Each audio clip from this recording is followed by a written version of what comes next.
Assalamualaikum warahmatullahi wabarakatuh. Perkenalkan, nama saya Anik Nur Khalifah dari kelompok 2. Di sini saya akan menjelaskan tentang pengelolaan efektivitas individu, kelompok, dan organisasi.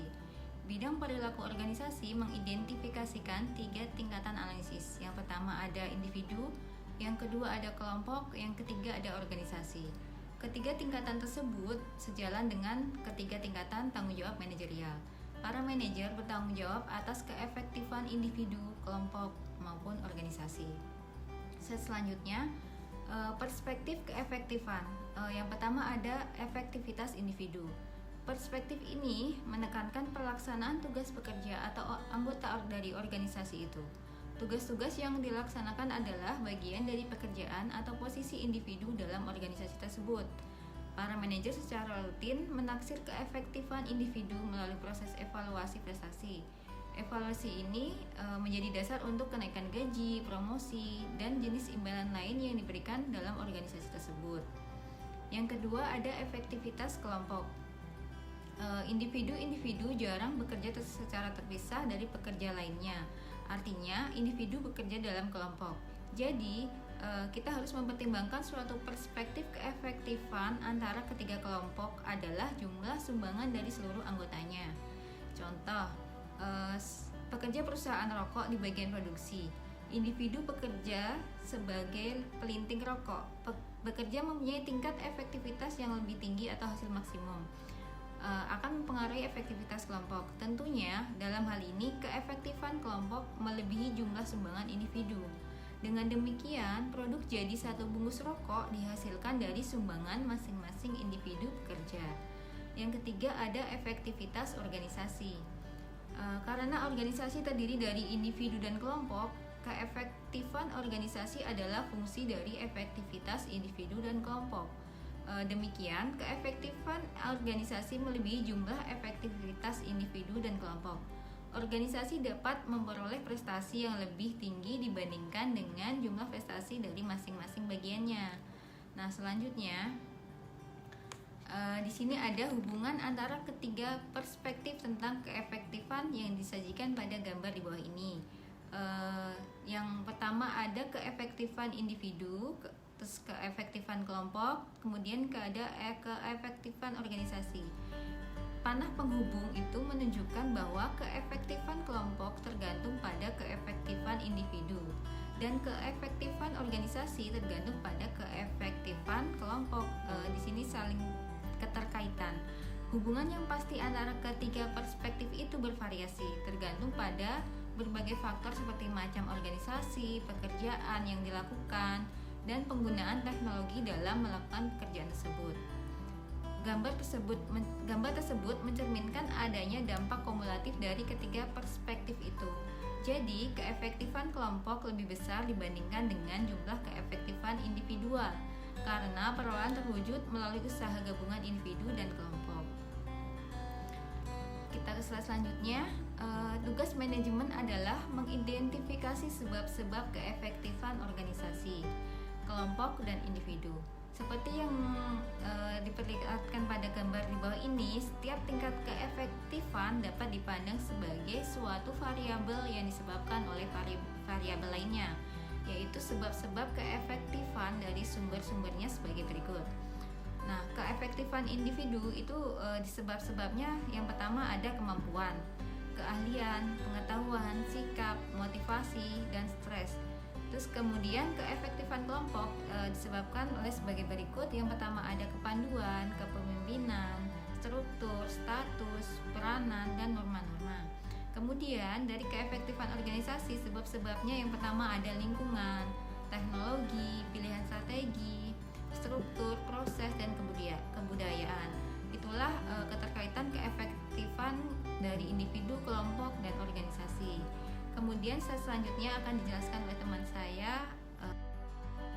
Efektifan. Dalam teori atau praktis, tidak ada persetujuan yang universal mengenai apa yang dimaksud dengan keefektifan itu. Kita mendefinisikan keefektifan melalui dua metode pendekatan. Yang pertama itu ada pendekatan berdasarkan tujuan. Melalui pendekatan ini, ialah sebuah organisasi didirikan untuk mencapai tujuan. Keefektifan di sini berarti pencapaian tujuan yang ditetapkan dengan usaha kerjasama. Banyak praktik manajemen melihat efektivitas berdasarkan atas pendekatan menurut tujuan. Salah satu praktek yang banyak digunakan ialah manajemen berdasarkan sasaran atau manajemen by objective. Dengan menggunakan praktek ini, para manajer akan terlebih dahulu membuat spesifikasi tujuan yang diharapkan akan dicapai oleh para bawahannya, dan secara berkala mengevaluasi tingkat pencapaian tujuan tersebut. Pada praktik secara nyata, perusahaan-perusahaan, manajer dan bawahannya akan mendiskusikan sasaran dan mencoba mencapai kesepakatan yang menguntungkan bersama. Dalam hal ini, manajer menentukan sasaran itu. Idea manajemen berdasarkan sasaran ialah memerinci terlebih dahulu sasaran yang akan dicapai. Berikutnya adalah kelemahan dan permasalahan dalam pendekatan berdasarkan tujuan ini. Yang pertama, pencapaian tujuan ini tidak dengan mudah diterapkan dan diukur bagi organisasi yang tidak memproduksi keluaran output secara nyata. Contohnya, tujuan lembaga pendidikan dan keterampilan ialah menyelenggarakan pendidikan keterampilan bagi masyarakat dalam memenuhi kebutuhan dunia kerja dengan biaya yang wajar. Masalahnya di sini adalah bagaimana seorang itu mengetahui bahwa lembaga tersebut akan mencapai tujuannya. Apa yang dimaksud dengan penyelenggara pendidikan dan keterampilan itu? Apa yang dimaksud dengan harga yang wajar sebenarnya? Semua itu harus diformulasikan sehingga dapat diukur dalam pencapaian tujuan yang pada akhirnya dengan mudah dan dapat dihitung tingkat keberhasilan atau prestasi dari lembaga itu sendiri. Yang kedua adalah setiap organisasi berusaha mencapai lebih dari satu tujuan, dan pencapaian tujuan yang satu sering menghalangi atau mengurangi pencapaian tujuan yang lainnya. Contohnya, suatu perusahaan BUMN dapat menyatakan bahwa tujuannya adalah memperoleh laba yang maksimum dan menyediakan kondisi kerja yang benar-benar aman. Kedua tujuan tersebut itu saling bertentangan, karena tujuan dari masing-masing dicapai dengan pengorbanan yang lainnya. Yang ketiga, kemungkinan ada suatu tujuan yang formal yang terlihat didukung oleh seluruh anggota kelompok atau bagian, tetapi dukungan tersebut masih sangat diragukan. Beberapa hasil survei mencatat kesukaran yang dialami manajer untuk mencapai konsensus di antara mereka menyangkut tujuan organisasi mereka secara khusus. Yang terakhir, meskipun pendekatan menurut tujuan menimbulkan banyak masalah, pendekatan ini masih mempunyai pengaruh yang sangat kuat terhadap teori dan praktik manajemen perilaku organisasi. Bahwa manajer harus mencapai tujuan organisasi sangat mudah diucapkan memang, tapi tidak mudah dengan pelaksanaannya. Yang kedua itu ada pendekatan teori sistem. Teori sistem ini adalah pendekatan yang menekankan pentingnya adaptasi terhadap tuntutan ekstern sebagai kriteria penilaian keefektifan. Secara intern, kita dapat melihat bagaimana dan mengapa orang di dalam organisasi melaksanakan tugas individu dan kelompok. Secara ekstern, kita dapat menghubungkan transaksi organisasi itu dengan organisasi atau lembaga lain. Setiap organisasi membutuhkan sumber daya dari lingkungan luar, di mana organisasi tersebut menjadi bagiannya, dan pada gilirannya menyediakan barang dan jasa yang dibutuhkan lingkungan uang yang lebih luas. Para manajer harus menghadapi aspek-aspek perilaku organisasi intern dan ekstern secara serempak. Proses yang pada dasarnya kompleks ini dapat disederhanakan dengan menggunakan konsep dasar teori sistem untuk tujuan analisis. Dalam teori sistem, organisasi dianggap sebagai suatu elemen dari sejumlah elemen yang saling bergantian. Arus masukan dan keluaran merupakan titik dasar dalam menggambarkan organisasi. Dalam pengertian yang paling sederhana, Organisasi mengambil sumber daya masukan dari sistem yang lebih luas, artinya lingkungan. Sumber daya ini diproses dan keluarannya merupakan barang ataupun jasa yang dihasilkan dari perusahaan itu sendiri. Ya, saya Ari Dewanto, saya dari kelompok 2. Sekali ini saya akan meneruskan presentasi dari teman saya yang sebelumnya, yaitu Ririn. Di sini terlihat gambaran elemen-elemen dasar organisasi sebagai suatu sistem. Teori sistem dapat pula menguraikan perilaku individu dan kelompok. Masukan perilaku individu adalah penyebab yang timbul dari tempat kerja. Contoh, penyebab dapat berupa perintah seorang manajer untuk melaksanakan suatu tugas tertentu.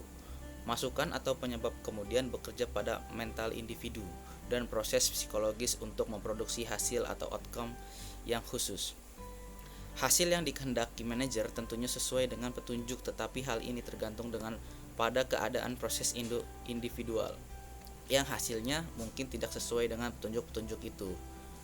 Demikian pula, Anda dapat menggambarkan perilaku suatu kelompok menurut ukuran suatu teori sistem tersebut. Contoh, perilaku keinginan sekelompok pegawai untuk berserikat. Hasil dapat diterangkan oleh sebab ketidakadilan manajerial dalam penugasan kerja atau masukan dan keadaan paduan kelompok itu. Ketika gunakan ukuran teori sistem dalam bab ini untuk menguraikan dan menerangkan perilaku individu dan kelompok dalam organisasi. Di sini gambarnya yang pertama dari masukan, lalu diproses, lalu ada pengeluaran dan lingkungan. Lanjut. Lalu ada teori sistem dan balikan. Konsep organisasi sebagai suatu sistem yang berkaitan dengan sistem yang lebih luas mengintroduksi pentingnya balikan. Seperti dikemukakan di atas, ketergantungan organisasi atas lingkungan tidak hanya mengenai masukan, tetapi juga dapat diterimanya keluaran oleh lingkungan. Hal ini sangat penting sehingga organisasi mengembangkan sarana untuk menyesuaikan diri dengan tuntunan lingkungan. Sarana untuk penyesuaian itu adalah saluran komunikasi yang memungkinkan organisasi dapat mengenali tuntunan-tuntunan tersebut. Contoh, dalam organisasi bisnis, riset pasar merupakan suatu mekanisme balikan yang penting. Bentuk balikan lainnya ialah keluhan pelanggan, komentar-komentar pegawai, dan laporan keuangan. Dalam pengertian yang paling sederhana, yang dimaksud dengan balikan ialah informasi yang mencerminkan hasil suatu tindakan atau serangkaian tindakan individu, kelompok, atau tindakan organisasi. Dalam bab ini kita melihat betapa pentingnya balikan. Teori sistem menekankan pentingnya sikap tanggap terhadap isi informasi balikan.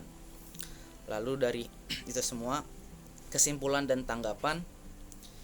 Teori sistem menekankan dua pertimbangan yang penting. Yang pertama, kelangsungan hidup organisasi yang pokok tergantung pada kemampuannya mengadaptasi tuntunan lingkungannya. Lalu yang kedua, untuk memenuhi tuntunan ini, siklus total dan masukan proses keluaran harus menjadi perhatian yang utama manajerial. Oleh karena itu, kriteria keefektifan harus mencerminkan masing-masing dari kedua pertimbangan di atas, dan Anda harus mendefinisikan keefektifan berdasarkan pertimbangan itu.